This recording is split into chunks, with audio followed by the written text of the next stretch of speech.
इस नए ऐतिहासिक विश्लेषण में स्वागत है। आज हम मानव इतिहास की एक ऐसी पहेली को सुलझाने की कोशिश करेंगे जिसने सदियों से सबको उलझा कर रखा है, आर्यों का सच और हमारे पूर्वजों की उत्पत्ति। यह कोई आम विषय नहीं है। जब भी अतीत के पन्नों को पलटा जाता है तो यह जानने की उत्सुकता हमेशा होती है कि हमारी जड़ें आखिर कहाँ से जुड़ी हैं। यह सिर्फ इतिहास की बात नहीं है, बल्कि यह हमारी भाषा, हमारी सभ्यता और हमारी सामूहिक पहचान के मूल स्रोतों को समझने की एक बेहद जरूरी यात्रा है। तो चलिए, बिना किसी देरी के इस रहस्यमयी विषय के हर पहलू को गहराई से समझते हैं और मौजूद सबूतों की जांच करते हैं। तो चलिए इसमें गहराई से उतरते हैं और इस सीधे लेकिन बेहद विचारोत्तेजक सवाल का सामना करते हैं। क्या हम विदेशी हैं? सुनने में यह सवाल भले ही छोटा लगे, लेकिन इसकी ऐतिहासिक गहराई बहुत विशाल है। ये एक ऐसा सवाल है जो किसी भी सभ्यता की नींव को हिलाकर रख सकता है। जब भी आर्यों का जिक्र होता है तो ये प्रश्न बार बार उभर कर सामने आता है।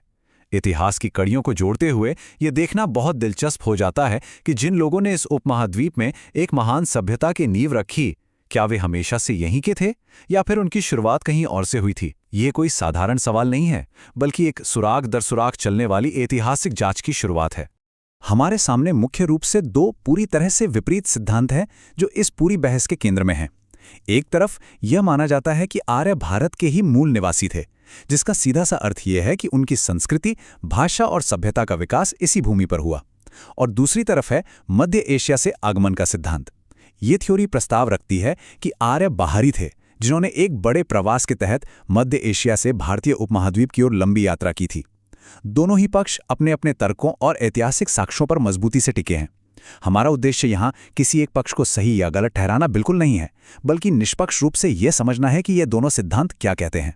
खंड 1, आक्रमण सिद्धांत और डीएनए। आइए अब इतिहास और विज्ञान के चश्मे से इस जांच के पहले चरण में प्रवेश करते हैं। इतिहास को समझने के लिए केवल पुरानी किताबों पर निर्भर नहीं रहा जा सकता। दशकों तक इतिहास की पाठ्य पुस्तकों में जिस ढांचे को सबसे ज्यादा प्रमुखता से पढ़ाया गया वो आर्य आक्रमण सिद्धांत है। मूल रूप से यह थ्योरी ये सुझाती है कि बाहरी लोगों के एक समूह ने, जिन्हें आर्य कहा गया, बाहर से आकर इस क्षेत्र में प्रवेश किया।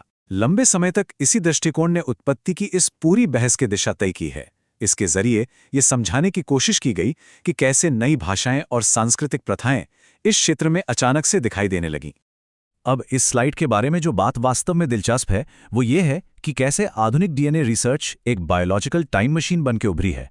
विज्ञान ने मानव प्रवास को ट्रैक करने का एक ऐसा तरीका दे दिया है जो पहले कभी संभव ही नहीं था। डीएनए विश्लेषण के जरिए वैज्ञानिक अब हजारों साल पुराने मानव अवशेषों के जीन का अध्ययन कर सकते हैं। ये पता लगाया जा सकता है कि कौन सा समूह कहाँ से आया और किस समूह के साथ मिला। ये सिर्फ हड्डियों की जांच नहीं है, बल्कि ये उस आनुवंशिक कोड को पढ़ने के बारे में है जो पीढ़ियों से चला आ रहा है। ये आधुनिक तकनीक अब उन पुराने आक्रमण और प्रवास के सिद्धांतों का कड़ाई से परीक्षण कर रही है, जिससे इस बहस में एकदम नए और ठोस वैज्ञानिक सुराग जुड़ रहे हैं। खंड 2, अभिलेख और भाषाई समानता।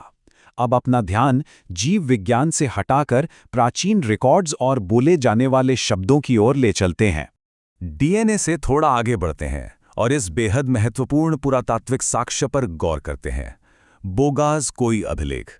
मध्य पूर्व में स्थित इस जगह पर मिले प्राचीन शिलालेखों का महत्व इसलिए इतना ज्यादा है क्योंकि इनमें वैदिक देवताओं के नामों का स्पष्ट उल्लेख मिलता है। सोचिए, भौगोलिक रूप से भारत से इतनी विशाल दूरी पर स्थित किसी स्थान पर ऐसे शिलालेखों का मिलना कितना बड़ा सवाल खड़ा करता है। क्या ये इस बात का सबूत है कि लोग वहां से इधर आए थे या फिर लोग यहां से वहां गए थे? ये एक ऐसा भौतिक प्रमाण है जिसे कोई भी इतिहासकार नजरअंदाज नहीं कर सकता।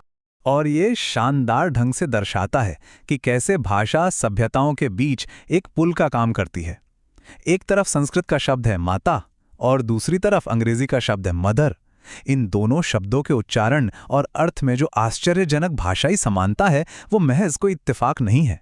ये सीधे तौर पर इशारा करता है कि हजारों साल पहले अलग अलग दिशाओं में फैलने से पहले जरूर कोई एक मूल भाषा या लोगों का एक साझा समूह रहा होगा।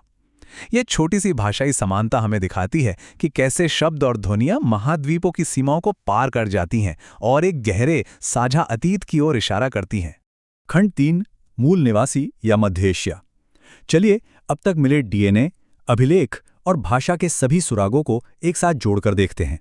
डीएनए के जटिल आंकड़े, बोगास्कॉय के दूरस्थ अभिलेख और इन भाषाई समानताओं को एक साथ जोड़ने के बाद हम वापस उसी मूल रहस्य पर आ खड़े होते हैं। क्या आर्य भारत के मूल निवासी थे या वे मध्य एशिया से आए थे? कुछ सुराग स्वदेशी विकास की कहानी कहते प्रतीत होते हैं, तो कुछ एक बड़े पैमाने पर हुए प्रवास की ओर इशारा करते हैं। दोनों ही पक्षों के तर्क मजबूत हैं और सबूतों की व्याख्या कई तरीकों से की जा सकती है। आज का यह विश्लेषण कोई अंतिम फैसला नहीं सुनाता, बल्कि उन तथ्यों को सामने रखता है जिन पर आज भी शोध जारी है। तो सबूत वास्तव में किस ओर इशारा कर रहे हैं? ये इतिहास का एक ऐसा अनसुलझा पन्ना है जो हमेशा ये सोचने पर मजबूर करता है कि मानव सभ्यता की असली कहानी आखिर क्या है। इस रोमांचक ऐतिहासिक विश्लेषण में शामिल होने के लिए बहुत बहुत धन्यवाद।